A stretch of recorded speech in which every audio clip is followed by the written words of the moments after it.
See, you guys are in your, at the threshold of the dreams that you want to achieve. Please sit down, it's going to be slightly longer. And you guys are going to actually determine how the environment around you is going to progress along with you. You must know that at no point in your life is something impossible. At no point. You could be in a place, you could be born and brought up in a place like Bihar, like I have done, and be a big enough star to come and talk to people in Coimbatore as a star. Or you could be in the industry like the Tamil and Telugu industry and be known as the most exciting director. Rajamouli suddenly decides that he can make a film which is, if not better, but at par with Hollywood. And he does that staying in India, and he hits the ball right out of the park. He becomes historic in just that one moment. There is a huge lesson to be learned on things like that. Everybody keeps saying success is when the right opportunity meets the right preparation, right?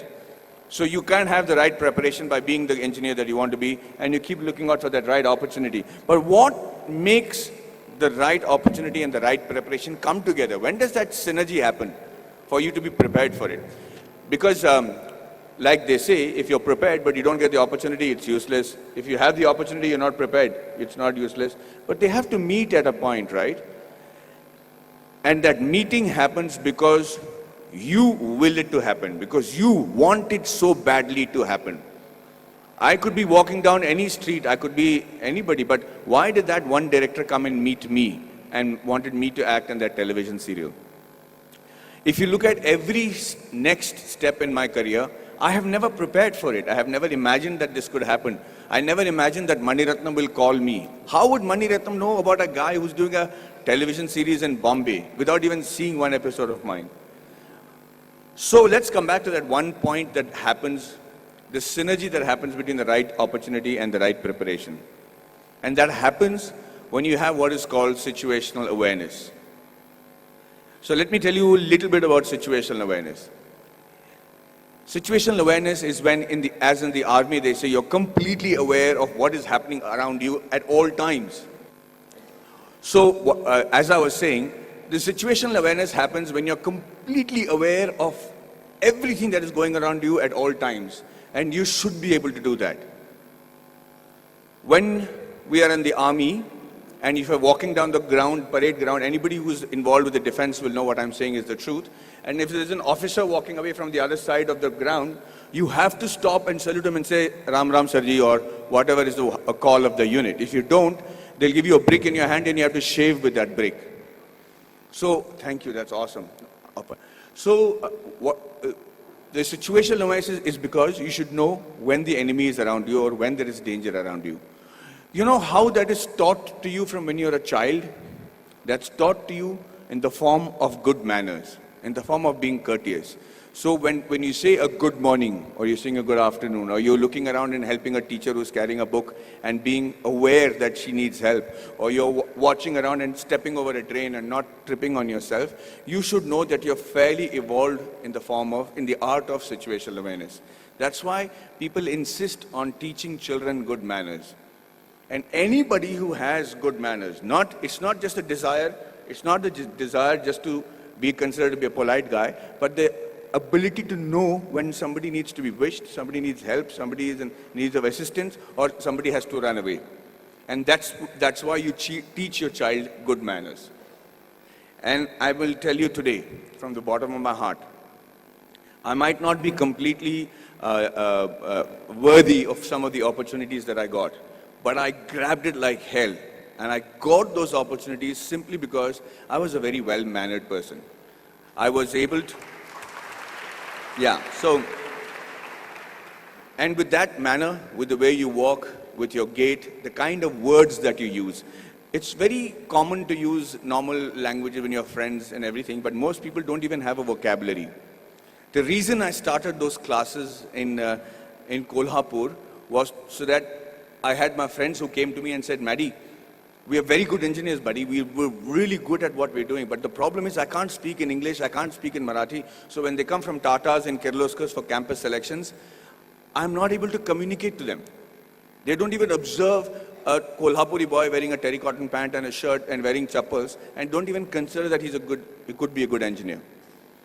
So when I said the fault lies with you guys, he says, you have to break the clutter. Nobody's going to come and say, hey, you know what, maybe you're a good engineer, let me give you a shot. You have to be noticed in that very first instant. And for two reasons. One is that either you should know what is a good profession for you. If you're not able to make an impression, then quickly change it. This is not the be-all and end-all. The engineering or whichever subject that you choose to major in when you're in college does not literally have to be your lifelong profession. But give it a shot. At least know if that is a profession that you really want to pursue and excel in, because that's the only way you'll survive, is if you excel in it. If you excel in it to such an extent that you think, sleep, dream, eat, breathe that particular job. And I do that with acting. And I'm telling you, I do not know what else. I would have been a really bad soldier because I think I'm a really good actor. I'm involved completely, 100% of the time. I'm doing research. If I have free time, I'm going to YouTube and finding out what is a different method of acting. I just do that with a passion. If you're not doing that for your profession, know that you're in a secondary profession. Know that you're doing something which the Lord has not made you to achieve glory in. So you have to give it that shot. Now, what I'm trying to tell you is that Kolhapuri friends of mine who then came to me and I said, okay, let's try and see if we can change that. So at 5 o'clock in the morning, they would come to my room, we'll go to the terrace, and I started teaching them how to present themselves in the interview. Things that I had the good fortune of doing because I had many interviews and many group discussions to attend. And then I started with basic things on how to shake hands, how to look somebody in the eye and speak. How do you introduce yourself? How do you shake hands with a lady as opposed to a man? How do you speak on a phone? What is dining table etiquettes? What's telephone etiquettes? When do you use a shrimp fork or a salad fork or people might think I don't require that. I'm never going to work on those things. I'm doing my father's business. But you never know. That is the preparation that you make to make that quantum leap in your careers. These are basic things. You have to know that. You have to know how to dress correctly. You have to know if you have body odor. You have to know whether you're spitting on people's face and how to stop it when you're speaking.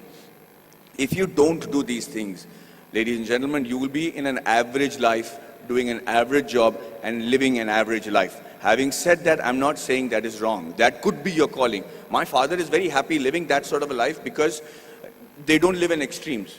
But if you have a passion and if you have a desire to be exceptional, if you have a desire to be seen apart from the crowd, then this is the bare minimum thing you should do.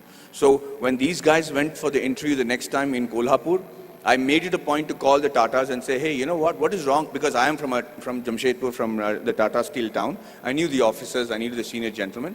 I said, sir, these friends of mine are extraordinary engineers. The mere reason why you're not taking them is because they don't know how to present themselves in English. How long is it going to take for you to send somebody who knows Marathi in your panel so that they can actually judge and see if these guys are good enough for Tata Steel? Do you need good people who speak in English or do you need somebody who are good engineers? And he agreed. He actually sent people from Maharashtra, and for the first time in the history of Kolhapur, we had 5 guys getting into Tata Steel and Kirloskars. And I just wanted to say that I'm not taking credit for it. I just felt bad because it is just a small 3-day push that they required to achieve that. So when they were interviewed, they said 4 years of learning engineering one side, and those 3 days with Maddie, we became engineers and successful today because of those 3 days. And what I am teaching you is nothing extraordinary. It is simple stuff. It's the norms. It's the way of the world. So yes, we are all radicals here. I mean, you guys are very awesome students. You're sitting there quietly listening to me. We used to make a ruckus if somebody came to give a speech. But the idea is that you have to connect to the audiences that you're speaking to. Public speaking and group discussion skills can be taught in 15 minutes.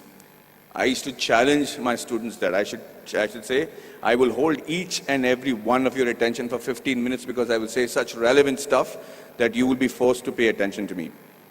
And that's how you make an impression. That's how you break the clutter. That's how you get seen in this world, and that's how you can achieve glory for yourself